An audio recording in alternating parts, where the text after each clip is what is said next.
Drivers కాలనీలో చుక్క నీరు ఇప్పించండి మహాప్రభో అంటూ నినాదాలు చేసిన మహిళలు. సత్యసాయిబాబా వాటర్ సప్లై కార్మికులు గత 19 నెలలుగా జీతాలు ఇవ్వకపోవడంతో అధికారులకు నాయకులకు పలుమార్లు సమస్యను వివరించినా ఫలితం లేకపోవడంతో సాయిబాబా వాటర్ నిలిపివేశారు. 20 రోజుల నుంచి గ్రామాల్లో సత్యసాయిబాబా త్రాగునీరు రాకపోవడంతో డ్రైవర్స్ కాలనీలో మహిళలు సత్యసాయిబాబా ట్యాంక్ వద్ద ఖాళీ బిందెలతో నినాదాలు చేశారు. ఈ సందర్భంగా జగ్గంపేట నియోజకవర్గం సామాజిక ఉద్యమకారుడు పాటిశెట్టి సూర్యచంద్ర మీడియాతో మాట్లాడుతూ 20 రోజుల నుంచి 90 గ్రామాల్లో మంచినీరు లేక ప్రజలు అల్లాడిపోతున్నారని, బయట మంచినీళ్లు కొనుక్కొని తాగుతుంటే జ్వరాలు వస్తున్నాయని, అలాగే సత్యసాయిబాబా వాటర్ సప్లై కార్మికులు 19 నెలలుగా బకాయిలు పడ్డ జీతాలను వెంటనే ఇప్పించాలని, మంచినీరు లేక అల్లాడుతున్న ప్రజలకు నీరు ఇప్పించాలని పాటిశెట్టి సూర్యచంద్ర అన్నారు. 15 రోజుల్లో ప్రజలకు నీరు ఇప్పించకపోతే ఆగస్టు 18వ తేదీన 10,000 మంది మహిళలతో కలెక్టర్ ఆఫీసు ముట్టడిస్తామని సామాన్య ఉద్యమకారుడు పాటిశెట్టి సూర్యచంద్ర వెల్లడించారు.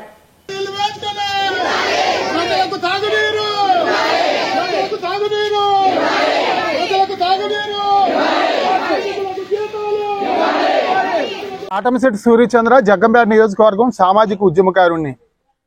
ప్రజలందరికీ దాహార్తి తీర్చడం కోసం మరి పూజ్యులు దైవ సమానులు పుట్టపర్తి సత్యసాయిబాబా గారు 2006 సంవత్సరంలో సుమారు 90 కోట్ల రూపాయల నిధులతో జగ్గంపేట, రంపచోడవరం, రాజానగరం 3 నియోజకవర్గాలకి సంబంధించి 90 గ్రామాలకు శుద్ధి చేసినటువంటి గోదావరి జలాలు ఇచ్చి ప్రజలందరికీ దాహార్తి తీర్చాలని ఎంతో మంచి సంకల్పంతో సత్యసాయిబాబా గారు వారి ట్రస్ట్ ద్వారా ఏర్పాటు చేశారు. పురుషోత్తపట్నం దగ్గర మరి గోదావరి నుంచి నీరు తోడి ఫిల్టర్ చేసి 90 గ్రామాలకి గత 20 సంవత్సరాల నుంచి కూడా మంచినీటి సదుపాయం అంతా ఉంది.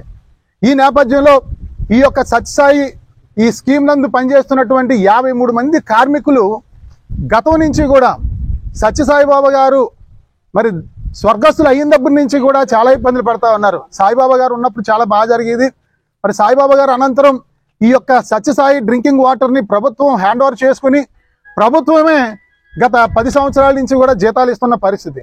మరి ఇందులో భాగంగా 53 మంది కార్మికులకు మరి గతంలో కూడా జీతాలు రాక ఎన్నో ఇబ్బందులు పడుతున్న పరిస్థితి. గత వైఎస్ఆర్ కాంగ్రెస్ పార్టీ ప్రభుత్వంలో కూడా జీతాలు రాక ఎన్నో ఇబ్బందులు పడతా ఉన్నాం, మాకు 7 నెలలకి 8 నెలలకి జీతాలు ఇస్తా ఉన్నారని చెప్పేసి మరి కార్మికులందరూ కూడా ఎన్నో బాధలు పడి నల్లజర్లలో మరి లోకేష్ గారు యువకాలం పాదయాత్రలో నల్లజర్లలో వీరి కష్టాలన్నీ వివరిస్తే మరి లోకేష్ గారు వెంటనే ప్రభుత్వం వచ్చిన తర్వాత మీ సమస్యలు మరి శాశ్వతంగా పరిష్కారం చేసే విధంగా ప్రతి నెల కూడా ప్రభుత్వం నుంచి జీతాలు వచ్చే విధంగా ఏర్పాటు చేస్తానని లోకేష్ గారు కూడా మాట్లాడడం జరిగింది. పవన్ కళ్యాణ్ గారు ముఖ్యమంత్రి గారు కూడా మరి గత ప్రభుత్వంలో జరిగిన నిర్లక్ష్యం కూటమి ప్రభుత్వంలో జరగదు, మీరు గెలిపించండి కూటమి ప్రభుత్వాన్ని అని చెప్పేసి గతంలో ఎన్నికల ముందు ప్రజలందరినీ కోరడం జరిగింది. కార్మికులందరికీ కూడా హామీ ఇవ్వడం జరిగింది. ఎన్నికలు అయ్యి నేటికి 13 నెలలు అవుతా ఉంది. గతంలో ఇవ్వాల్సిన బకాయిలు 7 నెలలు కార్మికులకు జీతాలు ఇవ్వాలి. ఈ 13 నెలలు మొత్తం 20 నెలల నుంచి కార్మికులకు జీతాలు లేక ఒక పూట తిని ఒక పూట తినక ఎన్నో కష్టాలు పడతా ఉన్నారు సత్యసాయి కార్మికులందరూ. గత 2 నెలల క్రితమే అధికారులందరికీ కూడా సమ్మె చేస్తాం, మాకు న్యాయం చేయకపోతే అని సమ్మె నోటీస్ ఇచ్చి గత 20 రోజుల క్రితం గోకవరం దేవి చౌక్ నుండి రాజమండ్రి లాలా చెరువులో ఉన్నటువంటి ఆర్డబ్ల్యూఎస్ ఆఫీసు వరకు సుమారు 20 కిలోమీటర్లు పాదయాత్ర చేసి మండు టెండలో నడిచి వెళ్ళడం జరిగింది. 53 మంది కూడా ఇక్కడ ఆ నీళ్లకు అలవాటు పడడం వల్ల వీళ్ళందరూ కూడా జ్వరాలు వస్తా ఉన్నాయి, అనేక అనారోగ్యాలు వస్తా ఉన్నాయని ఇబ్బందులు పడతా ఉన్నారు. ఈ రోజు ఇక్కడ గోకవరంలో ఇక్కడ డ్రైవర్స్ కాలనీలో ఇక్కడ సత్యసాయి వాటర్ ట్యాంక్ దగ్గర మహిళలందరూ కూడా ఇక్కడ నిరసన తెలియజేస్తున్నాం అన్న, మీరు కూడా రండి అని చెప్పేసి మహిళలు పిలవడం వల్ల ఇక్కడ రావడం జరిగింది. ఈ సందర్భంగా మరి బాధిత ప్రజలందరి తరపున, బాధిత కార్మికులందరి తరపున ప్రభుత్వాన్ని మేము చేతులు జోడించి కోరుతా ఉన్నాం. దయచేసి స్పందించండి. కూటమి ప్రభుత్వాన్ని నమ్మి వీళ్ళందరూ ఓట్లేసి గెలిపించడం జరిగింది. మరి ముఖ్యంగా నేను గౌరవ ఉప ముఖ్యమంత్రి వర్యులు పంచాయతీరాజ్ శాఖ మంత్రులు శ్రీ పవన్ కళ్యాణ్ గారిని కూడా చేతులు జోడించి కోరుతా ఉన్నాం. మీరంటే మాకు ఈ ప్రాంత ప్రజలందరూ కూడా ఎంతో అభిమానం సార్. మీరు మొన్న రిలీజ్ అయినటువంటి హరిహర వీరమల్లు సినిమా మేము చూసాం, అందరూ కూడా చూడడం జరిగింది. ఆ హరిహర వీరమల్లు సినిమాలో మీరు ఏదైతే ఔరంగజేబు చేసే అఘాయిత్యాలు మరి అన్యాయాల్ని అరికట్టడం కోసం మీరు గుర్రం మీద ఆ ప్రాంతానికి వెళ్తున్న పరిస్థితుల్లో మరి దారిలో చిన్న అమ్మాయి 10 సంవత్సరాలు 9 సంవత్సరాల ఆడబిడ్డ మరి మిమ్మల్ని అభ్యర్థించింది, మంచినీళ్ళ కోసం అభ్యర్థించింది.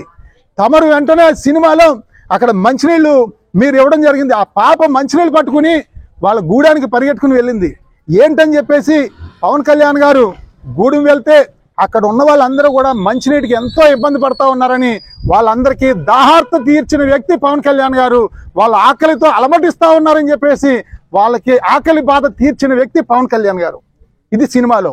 కానీ వాస్తవంగా కూడా పవన్ కళ్యాణ్ గారు సినిమాల్లోనే హీరో కాదు, నిజంగా కూడా వాస్తవంగా రియల్ హీరో పవన్ కళ్యాణ్ గారు. అది ఎందుకు చెప్తా ఉన్నామంటే వారికి వచ్చే జీతం అంతా కూడా మరి పిఠాపురం నియోజకవర్గంలో ఉన్నటువంటి తల్లిదండ్రులు చనిపోయిన ఆ పిల్లలందరికీ కూడా వారి జీతం ఇస్తున్నటువంటి దయాద్ర హృదయం ఉన్నటువంటి వ్యక్తి పవన్ కళ్యాణ్ గారు. మీ శాఖలో జగ్గంపేట, రాజానగరం, రంపచోడవరం నియోజకవర్గాలకు సంబంధించి 90 గ్రామాల్లో త్రాగునీటి కోసం బిందులు పట్టుకుని అక్క చెల్లెమ్మలు అల్లాడుతూ ఉన్నారు. పవన్ కళ్యాణ్ గారు స్పందించండి. మీరు నిజమైన రియల్ హీరో అందరికీ తెలుసు. మీ వరకు ఈ సమస్య రాలేదని మేము భావిస్తా ఉన్నాం. గౌరవ జగ్గంపేట శాసనసభ్యులు శ్రీ జ్యోతుల నెహ్రూ గారు, గౌరవ రాజానగరం శాసనసభ్యులు శ్రీ బత్తుల బలరామకృష్ణ గారు, గౌరవ రంపచోడవరం శాసనసభ్యులు మిరియాల శిరీషాదేవి గారు, మీరు ముగ్గురు కూడా గౌరవ ఉప ముఖ్యమంత్రి పవన్ కళ్యాణ్ గారి దగ్గరికి సమస్యను తీసుకెళ్లి సమస్య వెంటనే పరిష్కారం చేసే విధంగా ముగ్గురు శాసనసభ్యులు కూడా తక్షణం కృషి చేయాలని చెప్పేసి మేము కోరుతా ఉన్నాం. అంతేకాకుండా 90 గ్రామాల్లో నీళ్ళకి ఇబ్బంది పడతా ఉన్నారు. మరి మీకు కనిపించట్లేదా, వినిపించట్లేదా అని చెప్పేసి గౌరవ శాసనసభ్యుల్ని ప్రశ్నిస్తా ఉన్నాను. దయచేసి స్పందించండి. దయచేసి సమస్య తీవ్రత చేయొద్దు. సమస్య ఒక 15 రోజుల్లోగా పరిష్కరించకపోతే ప్రభుత్వానికి మేము తెలియజేస్తా ఉన్నాం. రేపు ఆగస్టు 18వ తేదీ సోమవారం నాడు 10,000 మంది మహిళలతో బిందులు పట్టుకుని రాజమండ్రి జిల్లా కలెక్టర్ ఆఫీసు దిగ్బంధనం చేస్తామని చెప్పి కూడా ఈ సందర్భంగా తెలియజేస్తా ఉన్నాం. దయచేసి స్పందించండి. సమస్యను పవన్ కళ్యాణ్ గారి దృష్టికి తీసుకువెళ్ళాలి. తక్షణం మంచినీళ్ళు ఇవ్వాలి, కార్మికులకు జీతాలు చెల్లించాలని చెప్పేసి తెలియజేస్తూ ఈ సమస్య పరిష్కరించకపోతే ప్రతిరోజు కూడా ఈ ఉద్యమాన్ని మరింత ముందుకు తీసుకెళ్లి ప్రభుత్వం కళ్ళు తెరిచే విధంగా చేయడం జరుగుతుందని ఈ సందర్భంగా తెలియజేస్తూ ప్రతి ఒక్కరికి మంచినీళ్ళు ఇవ్వాలి, కార్మికులకు జీతాలు ఇవ్వాలి, మంచినీటి సదుపాయం ఏర్పాటు చేయాలి. నమస్తే అండి. ఉన్నాం. ఎవరు తెస్తారని నీళ్ళు ఇరుగు పొరుగోళ్ళు తెచ్చిస్తారా? మాకు ఆడవాళ్ళు ఒక్కొక్కరే ఉన్నాం, మగోళ్ళు ఏడింటి తాగామా? మేము మంచి గురించి చాలా బాధపడతాం. మేమందరం ఓట్లు ఇస్తలే కదా, మీ అందరూ నెగ్గారు. మీ జీతాలు మీరు తీసుకుంటప్పుడు మా ప్రజలకు ఎందుకు జీతాలు ఇవ్వకపోవాలి? మీరు చాలా ఇబ్బంది పడుతున్నారండి. నీళ్ళు గురించి మాత్రం మీరు వెంటనే స్పందించి మాకు నీళ్ళు ఇవ్వాలి. లేదంటే ఈ జనం అందరూ కలిసి రాజమండ్రి అక్కడికి వచ్చి మేము అందరం కూడా ధర్నా చేస్తామండి. మేము ఊరుకోము, మాకు మంచినీళ్ళు కావాలా. మీరు వెంటనే స్పందించాలండి. మీకు నమస్కారం అండి. నా పేరు మంగళ సత్యవత అండి. మరి షుగరు, బీపీ, ఇలా షుగరు, బీపీ అన్నీ ఉన్నాయి, రోగాలతో ఉన్నామండి. నీళ్ళు తాగడం వల్ల తెచ్చుకున్న కాడి నుంచి కూడా మాకు ఆ రోగాలు కూడా పైకి రావడం జరుగుతుందండి. చాలా బాధపడుతున్నామండి. హాస్పిటల్ కూడా వెళ్ళి పరిస్థితులు కూడా లేవండి. మంచినీళ్ళు ఎప్పుడైతే వదులుతారో ఆ మంచినీళ్ళు తాగి మేము ఆరోగ్యంగా ఉండాలని మేము కోరుకుంటున్నామండి.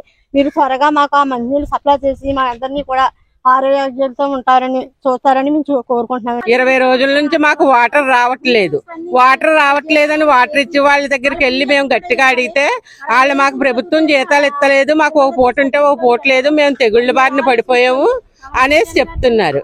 అందువలన వాళ్ళకి జీతాలు ఇచ్చి మాకు వాటర్ వెంటనే రిలీజ్ చేయాలని మేము కోరుచున్నాం కూటమి ప్రభుత్వాన్ని.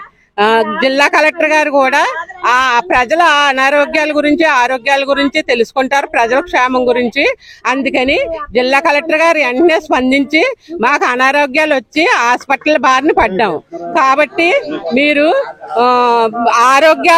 ప్రజల ఆరోగ్య విషయంలో వెంటనే వాటర్ ఇచ్చి మాకు ఆరోగ్యాలు కాపాడాలని జిల్లా కలెక్టర్ గారికి, కూటమి ప్రభుత్వం సీఎంకి, డిప్యూటీ సీఎం గారికి, మా జ్యోతుల నెహ్రూ గారు, మా నియోజకవర్గం జ్యోతుల నెహ్రూ ఎమ్మెల్యే గారికి, మీ అందరికీ మా హృదయపూర్వక వందనాలు. కాబట్టి మాకు వెంటనే నీళ్లు ఇచ్చి వాళ్ళకి జీతాలు ఇచ్చి మాకు నీళ్లు ఇవ్వాల్సిందిగా కోరుతున్నాం.